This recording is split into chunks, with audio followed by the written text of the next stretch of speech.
Ever wonder what happens when the rules of a really tightly knit community are challenged right from the inside? Hmm. Specifically, like when someone decides to stand by an individual who's been completely, well, cast out. Yeah, that's a tough one. It's a question that really cuts to the heart of things like loyalty, justice, the whole fabric of social order, really. Absolutely. Today, we're taking a deep dive into an ancient Buddhist monastic law. It's called Pārājika 3 from the Bhikkhunī Vihāga. That's the part governing the conduct of nuns. Hmm. And look, this isn't just about some dusty old rules. It's actually a window into the surprising complexities of how early communities worked, how they managed things, how they kept it all together. It truly is. And this particular rule, it wasn't just theoretical. It actually came from a fascinating real-world incident. It involved a bhikkhuni, a nun named Thullanandā, and a monk named Ariṭṭha. Ah, okay. And it really lays bare the foundational principles of communal living, of accountability within a spiritual order that was, still finding its feet. So our mission for this deep dive is to explore why this act, supporting an outcast, was seen as such a serious thing. What does it tell us about the structure, the values of these early monastic groups? And their justice system, too. Exactly, and the intricate details of their justice system. You might actually be surprised by how organized, how deliberate their whole process was. Hmm. So this whole story kicks off with a specific incident, doesn't it? Where are we? When did this happen? It did, yes. The setting is Savatthi. That was a really prominent ancient city, and it's at Jetavana, specifically in Athapitika's Arama, which was basically a huge monastery complex. Right. The Buddha himself was residing there. So we're talking about a central kind of bustling hub of the early Buddhist community, not some, isolated little place. Okay, so right in the heart of things. And within this community, a major conflict bubbles up. A bhikkhuni, Thullanandā, she was found supporting a monk, this Ariya guy. But the key thing here is Ariṭṭha wasn't just any monk. He was Uhiṭha. What exactly does that term mean? Uhiṭha, yeah. It means he had been formally expelled. And not just by a few people, but by the entire Saṅgha, the whole monastic community. Wow, expelled. That's strong. It is a complete severance. Ariṭṭha wasn't just, asked to leave. He was condemned Dhamman Vinayena Sathusasanena. Which means? Basically by the Dhamma itself, by the monastic code, the Vinaya, and even by the Buddha's own teaching or dispensation. His expulsion was thorough, ratified at every single level. That sounds incredibly comprehensive. So what did he do? What was his defiance about that led to such a strong reaction? Well, the sources describe him as anadio. That implies he was disrespectful, unyielding towards the Saṅgha's authority. Okay. He was also apakado, meaning he just refused to repent or, make amends for whatever he'd done. That's alarming. Very. And akatasahayo, isolated, cut off from his fellow monks in the same dwelling. Essentially, his expulsion came down to a complete refusal to acknowledge his offense, fix it, or renounce it. He just wouldn't admit he did anything wrong. So a real outlier then, deliberately going against the community's judgment. It makes sense now why the Buddha himself got involved. He reprimanded Thullanandā, right? Questioned why she'd back someone the Saṅgha had so decisively rejected. Exactly. It really underlines the immense weight of the Saṅgha's decision and the expectation of total communal solidarity. So this whole incident, Thullanandā and Ariṭṭha, it directly leads to this rule being created, Pārājika 3. Precisely. That's the catalyst. The rule essentially states, if a bhikkhuni supports an expelled monk, specifically one who is disrespectful, unrepentant, and isolated by the Saṅgha, she commits this Pārājika offense, the most severe kind. Okay. And bhikkhuni here, that just means the nun doing the supporting, correct? Yes, specifically her. Let's dig into some of the other key terms. You mentioned the Saṅgha expelled him, but the rule uses the term samago sangho. What's the significance of that? Samago Sangho, the united Saṅgha. That's critical. It specifies a fully cohesive community. They share the same dwelling place, samanasavosako, and the same boundary, samanasimayatito. So it emphasizes it wasn't just a faction, but the whole established unified group. Exactly. It represents the collective will that carried out the expulsion. It wasn't a rogue decision. Got it. And Ukiṭha, the term for expelled, we touched on it, but maybe just reiterate the specific reason for expulsion tied to this rule. Yes, good point. For this rule, Ukiṭha specifically refers to being expelled for one of three things. Yeah. Not admitting an offense, not making amends for it, or not renouncing it. It's very precise. Okay. But the term for what the bhikkhuni does seems really crucial here. Anuvateya. Absolutely. Anuktaya. This is perhaps the core of the offense for the nun. And our understanding is this isn't just about, like, giving him a meal or a place to stay. Oh, far from it. It's much deeper. Anuvataya means supporting or following, yes, but the texts clarify. It implies adopting his views, his convictions, his preferences. The Pali phrase is, Yadikoso hoti yahantiko, yerochiko sapitadite danantika darutika. It means whatever views, convictions, preferences he holds, she also holds them. So it's about intellectual and moral alignment, siding with his stance against the Saṅgha. Precisely. It's seen as actively undermining the Saṅgha's collective decision and its authority. It's not just charity, it's taking sides against the community. Wow. Okay, so this is clearly serious stuff, but it's not like she supports him one day and is expelled the next, right?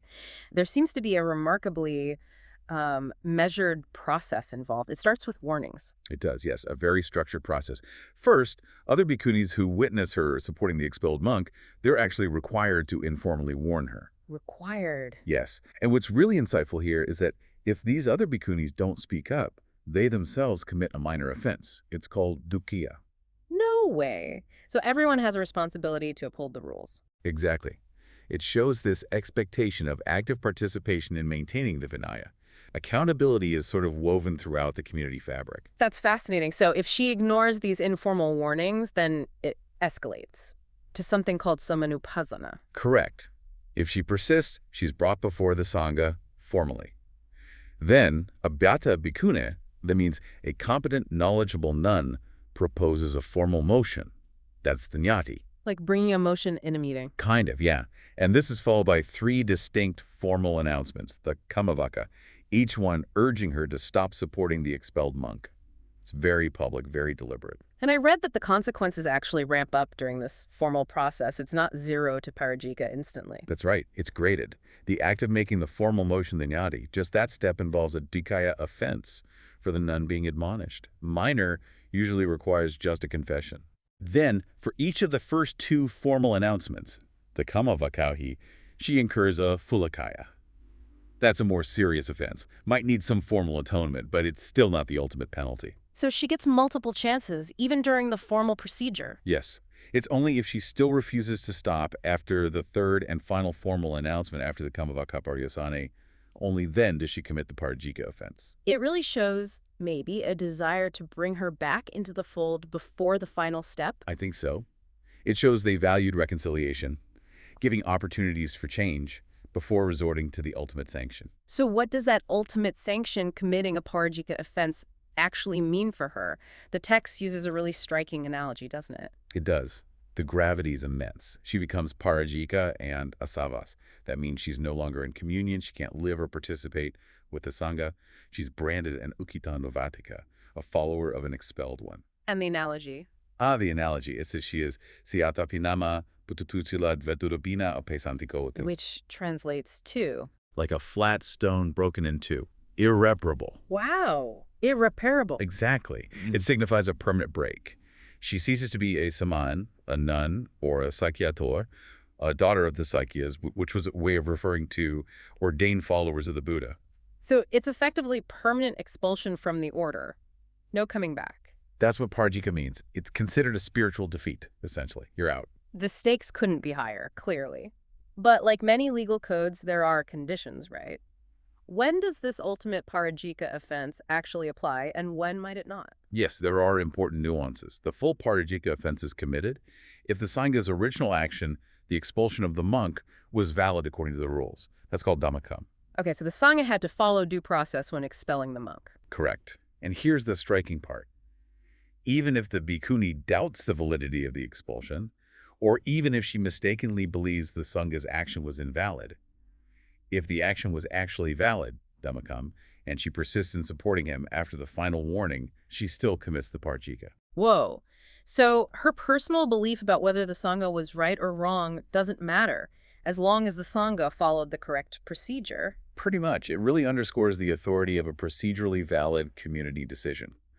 Her individual assessment of its rightness is secondary to the fact of the valid act itself. That's quite something. But what if the Saṅgha did mess up the expulsion? What if it was an invalid action, an ahamakami? Good question.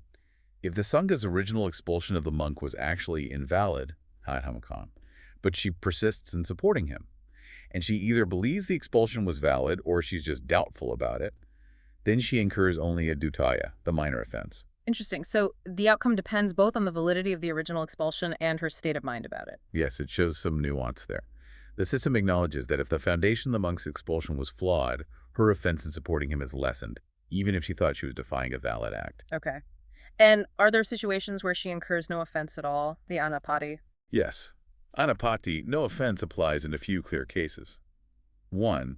If she was simply never formally admonished through that whole yadi kamavaka process we talked about. The process wasn't completed. 2.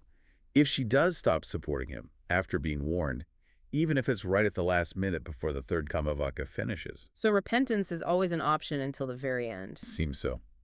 3. If she's considered umatika, which means insane or mentally incompetent, culpability requires a certain state of mind. Makes sense. And finally, there's a fascinating one.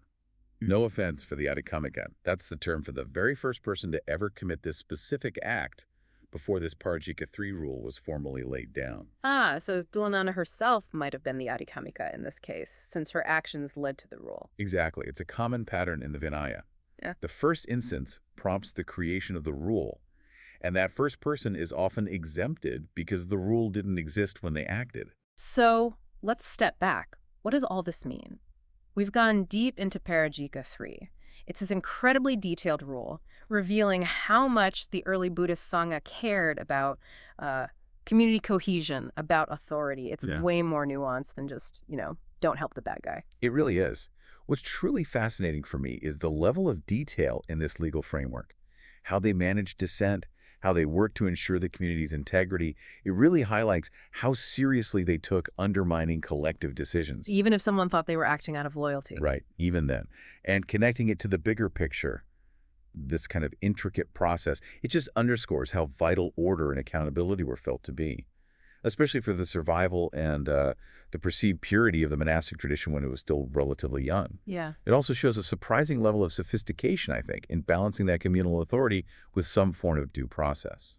That measured approach really stands out. The informal warnings, then the formal motion, the 3 announcements. It wasn't arbitrary at all. It feels very structured, almost like, parliamentary procedure in an ancient spiritual setting. It does have that feel, doesn't it? Which kind of raises a question for you, listening. How do our modern groups, organizations, communities, even whole societies, how do we balance that? An individual's conscience versus the need for collective cohesion. Timeless question. What does it really mean to belong somewhere? And what are the legitimate boundaries of dissent before it threatens the group itself? Heavy stuff. We've explored the rules, the reasons behind them, the pretty severe ramifications. Definitely something for you to mull over until our next deep dive.